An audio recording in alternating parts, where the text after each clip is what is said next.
ওস্তাদ আজকে অনেক টাকা কামাই হয়েছে, তুমি 20 জনকে হারিয়েছো। 10 কেজি ভালো ঘি নিয়ে আয়। কেউ এসেছে ওস্তাদের সাথে পাঞ্জা লড়তে। আরে তাকে ভিতরে থাকো, ভিতরে যেতে বলেছে তোমাকে। ও লড়বে ওস্তাদের সাথে পাঞ্জা, তুই লড়বি ওস্তাদের সাথে পাঞ্জা। মনে হয় তোর আরেকটা হাতও হারাতে চায়। হাসি কম করো আর পাঞ্জা লড়ো। চল স্টেডিয়ামে, সবার সামনে তোর হাত ভেঙে দিব। স্টেডিয়ামে যাওয়ার সময় নেই আমার, নামাজের সময় হয়ে যাবে। এখানেই পাঞ্জা লড়ো।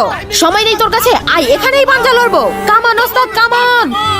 বিসমিল্লাহ, ইয়া আল্লাহ সাহায্য করো। তার আগে দেখবো শয়তানকে হারিয়ে কে কে আল্লাহকে ভালোবাসো। যারা আল্লাহকে ভালোবাসো তারা ভিডিওটিতে লাইক করে চ্যানেলটি সাবস্ক্রাইব করে দাও। আর যারা শয়তানকে ভালোবাসো তাদের লাইক সাবস্ক্রাইব করার দরকার নেই। আর কমেন্টে আল্লাহু আকবার লিখে যাও। আরে আমার হাত ভেঙে গেল, আমার হাত ভেঙে গেল। আরে ওস্তাদ কিভাবে হেরে গেলেন? তুই নোমান ওস্তাদকে হারিয়েছিস, তোর পুরস্কার 5 লাখ টাকা পাবি।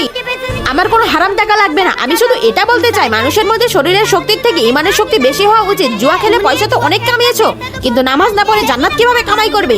তোমরা আমাকে পুরস্কার দিতে চাচ্ছ? তাহলে 5 ওয়াক্ত নামাজ পড়ো, যেটা দুনিয়াতেও কাজে আসবে আবার আখিরাতেও কাজে আসবে।